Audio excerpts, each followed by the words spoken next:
করি আমরা এই দেশকে যারা ভালোবাসেন, এদেশের স্বাধীনতার সার্বভৌমত্বকে যারা ভালোবাসেন, যারা গণতান্ত্রিক বাংলাদেশকে ভালোবাসেন, যারা ভোটাধিকারের বাংলাদেশকে ভালোবাসেন, আমরা তাদেরকে নিয়ে ঐক্যবদ্ধভাবে আমরা কাজ করতে চাই।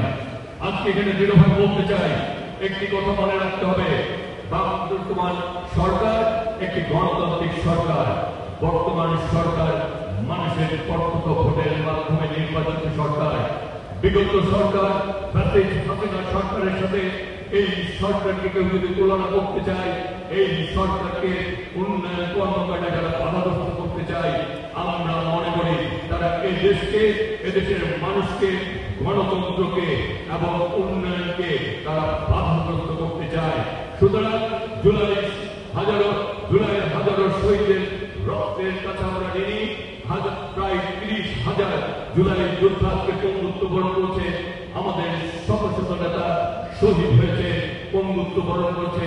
তাদের রক্তের ঋণ যদি শোধ করতে হয়, আমাদেরকে এই গণতান্ত্রিক ব্যবস্থা অব্যাহত রাখতে হবে, উন্নয়ন কর্মকাণ্ডে অব্যাহত রাখতে হবে। তারেক রহমানের হাতকে শক্তিশালী করে আগামী দিনে আমরা সবাই মিলে ইনশাআল্লাহ এই বাংলাদেশ গড়ে তুলব। জুলাইয়ের চেতনায় আমরা এদেশকে গড়ে তুলব এবং আমরা আমাদের ভালোবাসার জায়গাকে সুদৃঢ় করব।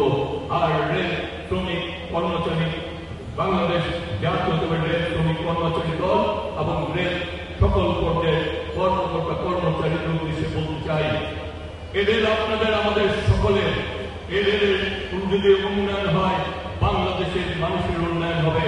এদের যদি উন্নয়ন হয়, আপনাদের উন্নয়ন হবে।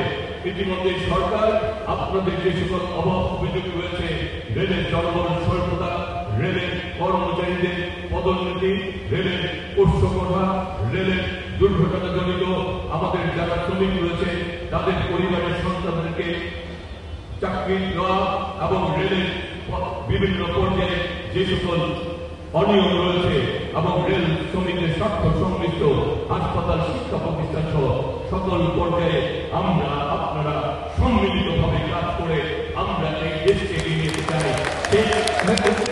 আপনাদের আমাদের সকলের ঐক্যবদ্ধভাবে কাজ করতে হবে। একটি কথা মনে রাখতে হবে, যে কাজ বিগত 15 বছর অথবা যদি এর আগে 2007 থেকে নয় এবং বিগত 15 মাস ধরে 18 বছরের 5 মাসের কাজ আমাদের কিন্তু 5 বছরে আমাদেরকে সমাপ্ত করা অনেক কঠিন একটি চ্যালেঞ্জ। সেই চ্যালেঞ্জে আমাদেরকে আমাদের সীমাবদ্ধ সক্ষমতার সর্বোচ্চ ব্যবহারের মাধ্যমে ইনশাআল্লাহ আমাদেরকে ঐক্যবদ্ধভাবে এগিয়ে নিয়ে যেতে হবে।